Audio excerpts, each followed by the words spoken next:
বর্তমান দুর্নীতিগ্রস্ত ও মেধাহীন রাজনৈতিক পরিবেশে এক দুর্লভ ব্যক্তিত্ব মাওলানা মুহাম্মদ মামুনুল হক। একদিকে দীর্ঘ ৩১ বছর বুখারী শরীফের মুহাদ্দিস, অন্যদিকে বিশ্ববিদ্যালয়ের ইকোনমিক্সের শিক্ষক। আধুনিক ও দ্বীনি শিক্ষার এমন শ্রেষ্ঠত্ব তাকে নিয়ে গেছে অনন্য উচ্চতায়। এই পাণ্ডিত্য ও সমৃদ্ধ পারিবারিক ঐতিহ্যই তাকে দান করেছে অদম্য সাহস এবং যে কাউকে মেধার লড়াইয়ে চ্যালেঞ্জ করার সক্ষমতা। জ্ঞান, রাজনৈতিক দক্ষতা ও আপোষহীন চারিত্রিক দৃঢ়তাই তাকে করে তুলেছে শোষকের আতঙ্ক এবং ইনসাফকামী মানুষের প্রিয় নেতা। মুসলিম প্রধান এই বাংলাদেশে মেধা, যোগ্যতা ও সততার সমন্বয়ে তিনি এক অপ্রতিরোধ্য আদর্শিক নাম। So let me take you back to 1973, যেখানে ঢাকায় এক অনন্য ইলমি ও বিপ্লবী ঐতিহ্যে জন্ম নেন মাওলানা মুহাম্মদ মামুনুল হক।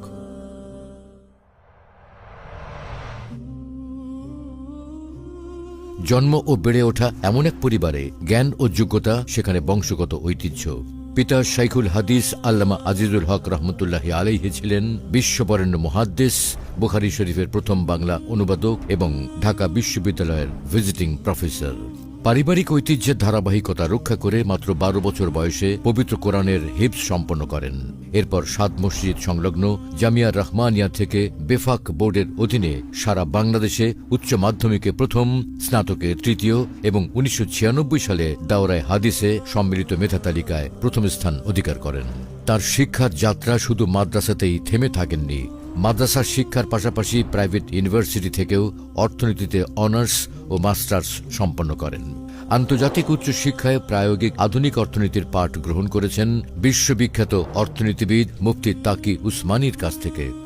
লেখাপড়ার পাঠ চুকিয়ে কর্মজীবনেও রেখেছেন বহুমুখী দক্ষতার প্রমাণ। একদিকে দীর্ঘ ৩১ বছর জামিয়া রহমানিয়া আরাবিয়া সহ বিভিন্ন প্রতিষ্ঠানে হাদিসের সর্বোচ্চ কিতাব বুখারী শরীফের অধ্যাপনা করেছেন। অন্যদিকে প্রাইভেট ইউনিভার্সিটিতেও অধ্যাপনা করেছেন দীর্ঘদিন। সম্পাদনা করেছেন ম্যাগাজিন, রচনা করেছেন বহু গ্রন্থ, প্রতিষ্ঠা করেছেন কিছু ব্যতিক্রমধর্মী শিক্ষা ও সেবামূলক প্রতিষ্ঠান। মাওলানা মামুনুল হকের জীবন কেবল আরামদায়ক লাইব্রেরিতে কাটেনি। তার জীবন গড়ে উঠেছে গণমানুষের সাথে কাঁধ মিলিয়ে রাজপথের মিছিলে আর জালিমের কারাগারে। রাজনীতির হাতে খড়ি হয় বাবার হাতে। ১৯৯২ সালের বাবরি মসজিদ লং মার্চ, ২০০১-এর ফতোয়া বিরোধী আন্দোলন, ২০১৩-এর হেফাজতে ইসলামের আন্দোলন, ২০২১-এর মোদী বিরোধী আন্দোলন এবং ২০২৪-এর ছাত্র জনতার বিপ্লব, সব জায়গাতেই ছিল তার অকুতভয়, সাহসী সাংগঠনিক ও নীতি নির্ধারণী ভূমিকা। আপোষহীনতার দায়ে ২০১৩ এবং ২০২১ থেকে ২৪-এ তাকে কারাভোগ করতে হয়। বাবরি মসজিদ ভাঙার প্রতিবাদে বাবরি মসজিদ প্রতিষ্ঠা, রাজপথে বুখারীর দর্স, ২০২৪-এ ছাত্র জনতার বিপ্লবে লাশ নিয়ে মিছিলের ঘোষণা, এসব সাম্প্রতিক কর্মসূচি তার রাজনৈতিক বিচক্ষণতা ও প্রভাবের উদাহরণ। বর্তমানে তিনি দায়িত্ব পালন করছেন বাংলাদেশ খেলাফত মজলিসের আমির হিসেবে এবং ২০২০ সাল থেকে হেফাজতে ইসলাম বাংলাদেশের যুগ্ম মহাসচিব হিসেবে দায়িত্ব পালন করছেন। অধ্যাপনা ও রাজনীতির পাশাপাশি তিনি একজন দরদী সমাজসেবক।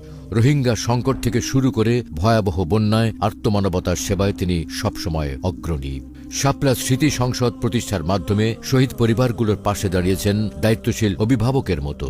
ধর্ম, বর্ণ নির্বিশেষে ইনসাফ ভিত্তিক সমাজ প্রতিষ্ঠায় তার লক্ষ্য।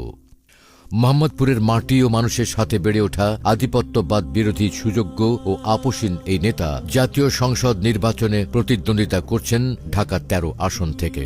জনমানুষের নেতা আপনার দুয়ারে। সন্ত্রাস আর চাঁদাবাজি মুক্ত ইনসাফপূর্ণ মোহাম্মদপুর গড়ার সিদ্ধান্ত নেওয়ার সময় এখন আপনার।